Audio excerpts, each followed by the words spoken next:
અખંડ જ્યોતિ સપ્ટેમ્બર 1941। નમસ્કાર। આજે આપણે જરા સમયમાં પાછા ફરી રહ્યા છીએ, છેક 1941માં। હા, સપ્ટેમ્બર 1941। આપણે સામે છે અખંડ જ્યોતિનો એ સમયનો અંગ, અને એમાં જે વાતો છે તે ખરેખર એ સમયની વિચારધારા અને આધ્યાત્મિક સમજની એક ઝલક આપે છે। સાચી વાત છે। આ અંક તો જાણે કે ઘણા બધા વિષયોને સ્પર્શે છે। હા, આત્માની શક્તિની વાત હોય કે પછી પેલી સૂર્યની ઊર્જાની, નૈતિકતાની, સદાચારની, અને પ્રાણાયામ જેવી પદ્ધતિઓ પણ। બરાબર, ઘણું બધું છે। એમ કહી શકીએ કે તે સમયના જ્ઞાનનો એક સંગ્રહ છે। તો ચાલો આપણે આમાં જરા ઊંડા ઉતરીએ, જોઈએ કે આ 8 દાયકા જૂનું પ્રકાશન આજે પણ આપણને શું શીખવી શકે છે। ચોક્કસ। આપણે કોશિશ કરીશું કે દરેક લેખના જે મુખ્ય મુદ્દા છે તેને સમજીએ। શરૂઆત કરીએ પેજ 1 પરની કવિતાથી, એક જ્યોતિ। હા, એક જ્યોતિ।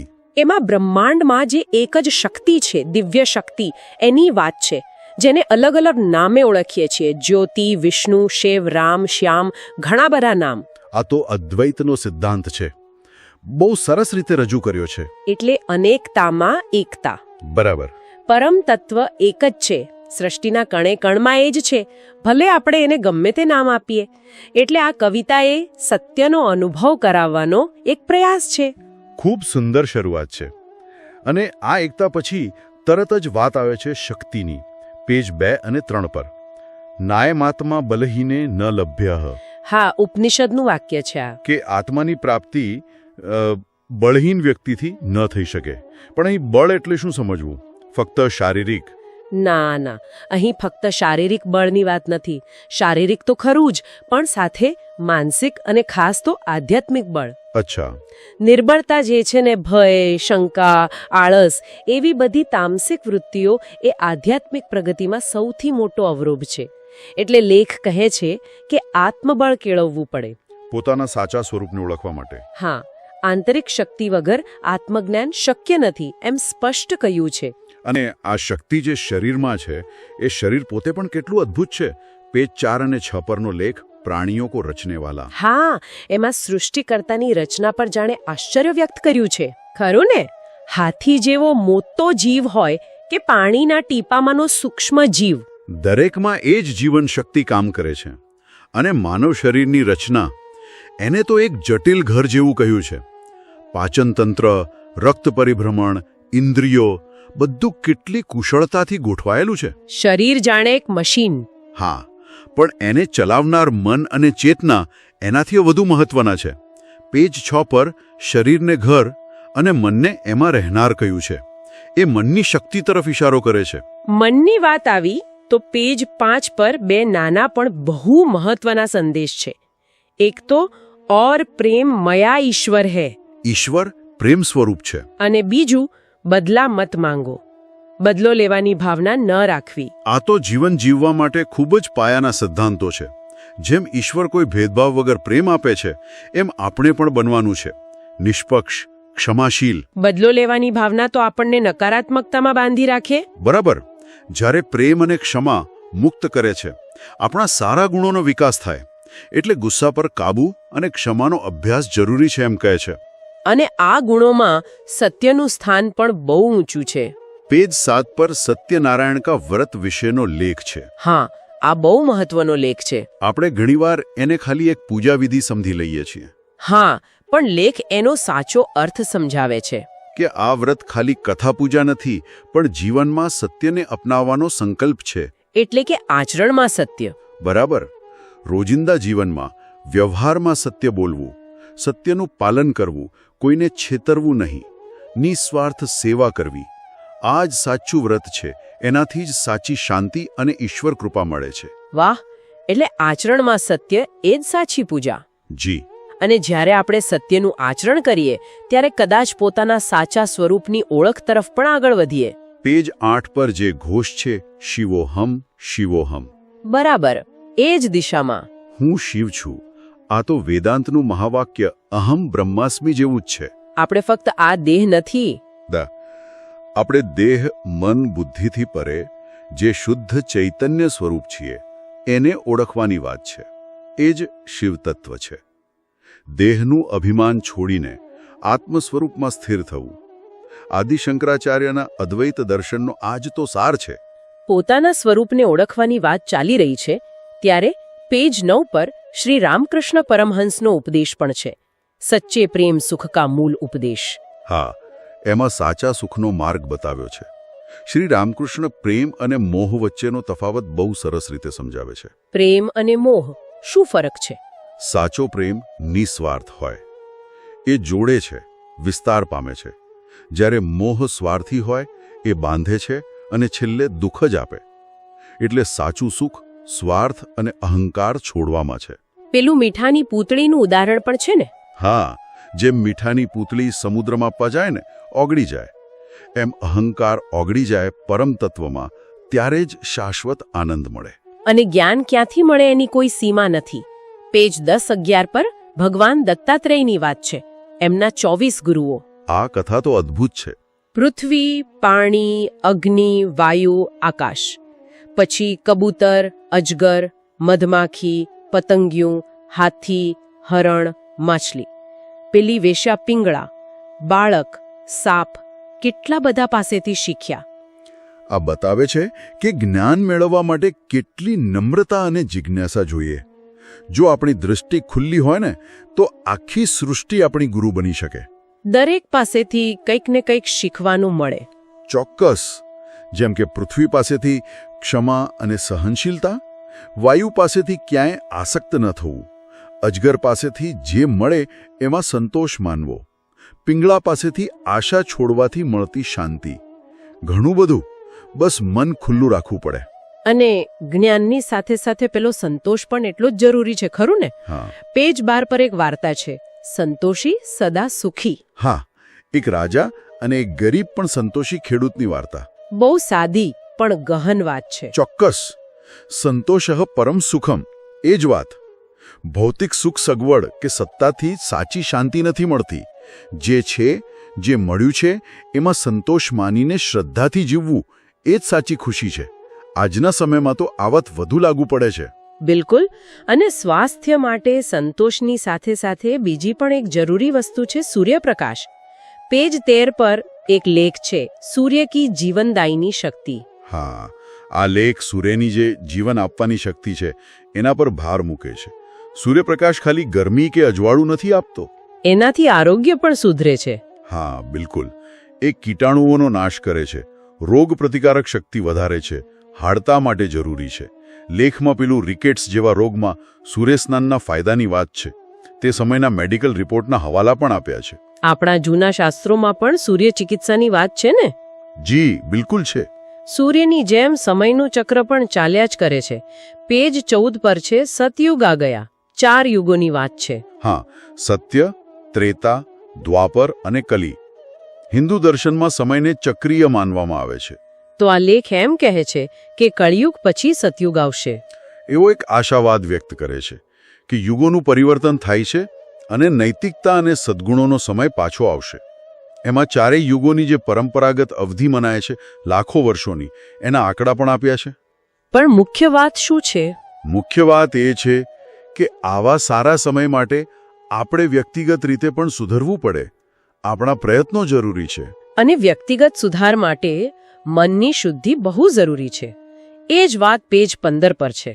પેલી જાણીતી કહેવત, મન ચંગા તો કથોતી મેં ગંગા. હા, આ તો બહુ મૂળભૂત સિદ્ધાંત છે મનની શક્તિનો. આપણું મન જેવું હોય ને એવી જ આપણને દુનિયા દેખાય અને એવો જ અનુભવ થાય. બરાબર. જો મન શુદ્ધ હોય, શાંત હોય, સકારાત્મક હોય તો આપણું સ્વાસ્થ્ય પણ સારું રહે, શારીરિક અને માનસિક બંને. પણ જો મનમાં ક્રોધ, ચિંતા, ભય ભરેલા હોય તો એની ખરાબ અસર પડે. ચોક્કસ. એટલે લેખ શુદ્ધ વિચાર અને સાથે સાથે શુદ્ધ આહાર પર પણ ભાર મૂકે છે. મનની શુદ્ધિની સાથે સાથે વ્યવહાર પણ શુદ્ધ હોવો જોઈએ. પેજ 16-17 પર ભલમ મનસાયત વ્યવહારની વાત છે. એટલે કે સભ્ય વર્તન. હા, વિનમ્રતા, દયા, સહાનુભૂતિ, પ્રામાણિકતા. હા, આ બધા ગુણો વગર સારો સમાજ ન બને અને આપણને પોતાને પણ શાંતિ ન મળે.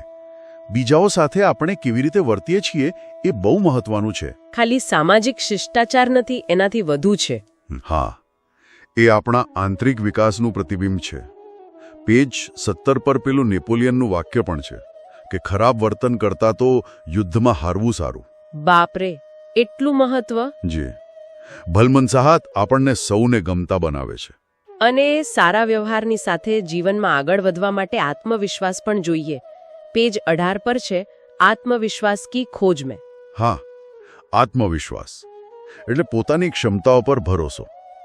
પણ એ સમજવું જરૂરી છે કે આત્મવિશ્વાસ અને અહંકાર બે અલગ વસ્તુ છે. અચ્છા, શું ફરક છે? સાચો આત્મવિશ્વાસ પોતાની શક્તિઓ અને મર્યાદાઓની સાચી સમજણ પર આધાર રાખે છે. જ્યારે આપણે પોતાની જાત પર અને પોતાના કામ પર શ્રદ્ધા રાખીએ ત્યારે મોટા પડકારોનો સામનો કરવાની હિંમત આવે છે. એમાં શબરી અને માતંગ ઋષિના આશ્રમનો ઉલ્લેખ છે. હા, એ કદાચ શ્રદ્ધા અને આત્મવિશ્વાસના પ્રતીક તરીકે હશે કે શ્રદ્ધા હોય તો રાહ જોવાની શક્તિ પણ મળે છે. અને શ્રદ્ધા અને આત્મવિશ્વાસ હોય તો કદાચ અશક્ય લાગતી વસ્તુઓ પણ શક્ય બને. પેજ 19-20 પર જે હિમાલયના મહાપુરુષોની વાતો છે. હા, એ તો ચમત્કારિક જેવી વાતો છે. સિદ્ધ યોગીઓ અને મહાત્માઓના અનુભવો. ગંગોત્રી પાસે સૂક્ષ્મ શરીરધારી મહાયોગીના દર્શનની વાત.